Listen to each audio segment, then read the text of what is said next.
আল্লাহ পাকের খাস নেককার বন্ধু হাসান বসরি রহমতুল্লাহ আলাইহির নাম শুনছেন আপনারা?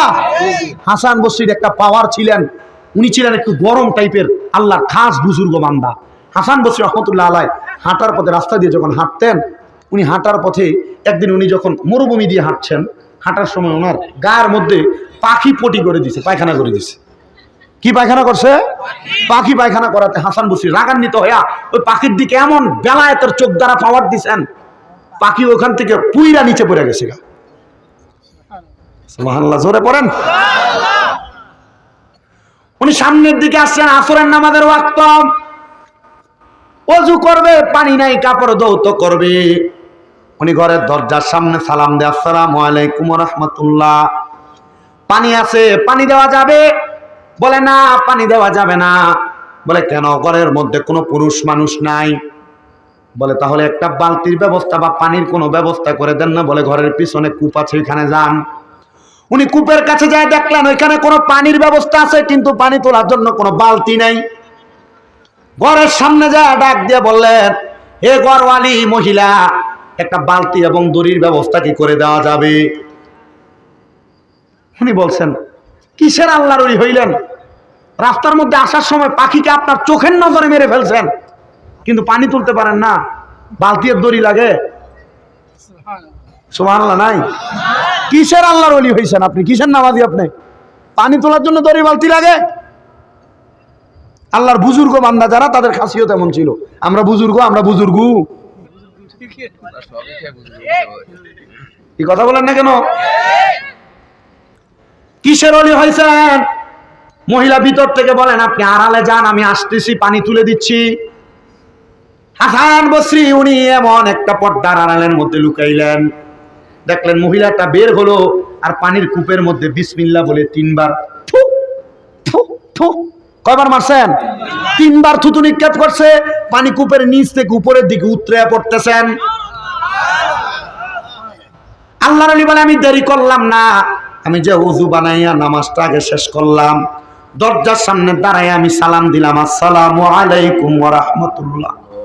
হে মা, বসরা নগরী থেকে আমি রওনা করেছিলাম, আমি বলখ এলাকার মধ্যে যাব, এখন যাব না, আমার একটা কাজ আছে আপনার সাথে, কাজটা শেষ করে যাব। কি বলে? বলে হ্যাঁ, কাজ শেষ করে যাব। কি কাজ? বলে এমন বুজুর্গকে আমি আমার জীবনে দেখি নাই, যে পানির মধ্যে থুতু নিক্ষেপ করেছেন আর নিচ থেকে পানিগুলা নিচে নিচে উপরের দিকে চলে আসছে। মাগো, কোন এমন আমল, কোন আমলটা করার কারণে আপনি এমন বুজুর্গি দেখাইতে পারলেন? একবার আমারে শিখিয়ে দেন, ওই আমলটা আমিও করতে চাই। মহিলা পর্দার অন্তরাল থেকে বলে, আমার অন্য কোনো আমল না, আমি অবসর থাকলে রাসূলের পাকের প্রতি দুরূদ শরীফ পড়ি। জোরে পড়েন সুবহানাল্লাহ। একদিন আপনার মতো আমারও পানির সংকট ছিল, আমি আবার কূপের সামনে যখন গেলাম, কিন্তু পানি তুলতে পারি না, দড়িয়ার বালতির অভাবে। কিন্তু আমি ওই সময় বিরক্ত হইয়া কূপের পাশে বৈশা বৈশা রাসূলের প্রতি দুরূদ শরীফ পড়তেছিলাম। তখন দুরূদ শরীফ পড়তে পড়তে আমি রাগান্বিত হইয়া ওই কূপের মধ্যে থু বলে 3 বার থুতু নিক্ষেপ করেছি।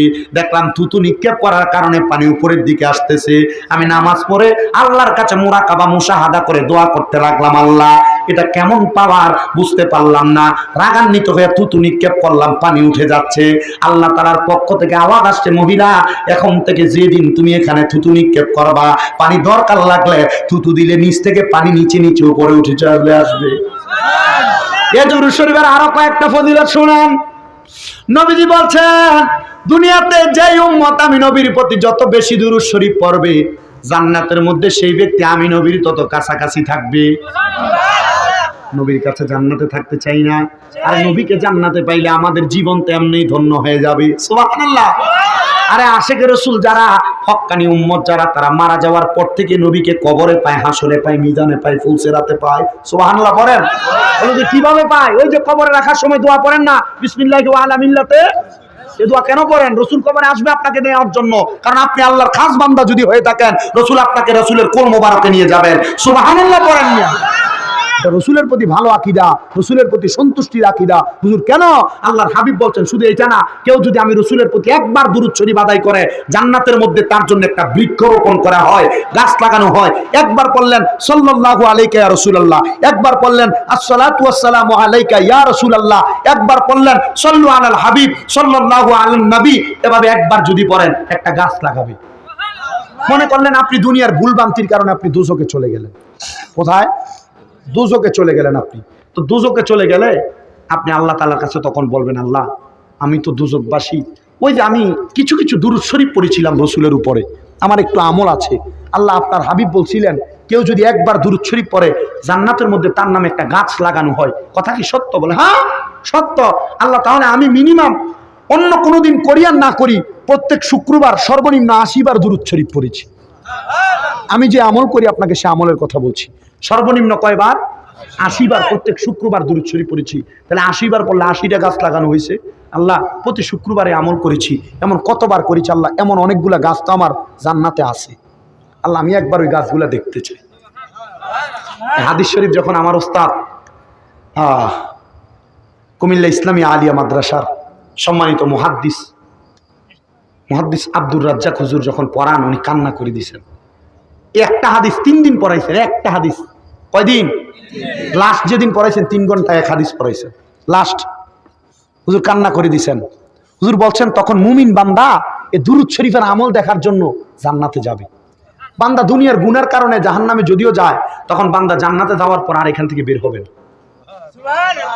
তখন ফেরেশতাদের সাথে বান্দার সাথে কথোপকথন হবে। এ মা বোন, আপনারা যারা নামাজ পড়েন 5 ওয়াক্ত, আপনাদেরকে ছোট আমলের কথা বললাম, বেশি বেশি দুরূদ শরীফ পড়বেন ইনশাআল্লাহ। কেন? তখন বান্দা জান্নাতে ঢুকার পর ফেরেশতা বলবে এ বান্দা বের হও জান্নাত থেকে। কেন? আরে তোমার জায়গা জাহান্নাম, তোমার আমলে ত্রুটি ছিল, তোমার দুনিয়াতে চলাফেরায় ত্রুটি ছিল, বান্দা যাও জাহান্নামে যাও। বান্দা বলবে আল্লাহ আপনি না বলছেন একবার দুরূদ পড়লে একটা গাছ, তো বারবার পড়ার কারণে এত গাছ জান্নাতে আমার। আল্লাহ আপনি যে জায়গায় গাছ লাগাইছেন ওই গাছ যেহেতু আমার, জায়গাও তো আমার। জায়গা কার? আল্লাহ আপনি যেহেতু লাগাইছেন, আমার জায়গা ছাড়া আপনি গাছ লাগান নাই। কারণ আপনি আল্লাহ তাআলা তো দুনিয়ার জমিনের ভিতরে সবচাইতে বড় ইনসাফ প্রতিষ্ঠা করনেওয়ালা। সুবহানাল্লাহ করেন না?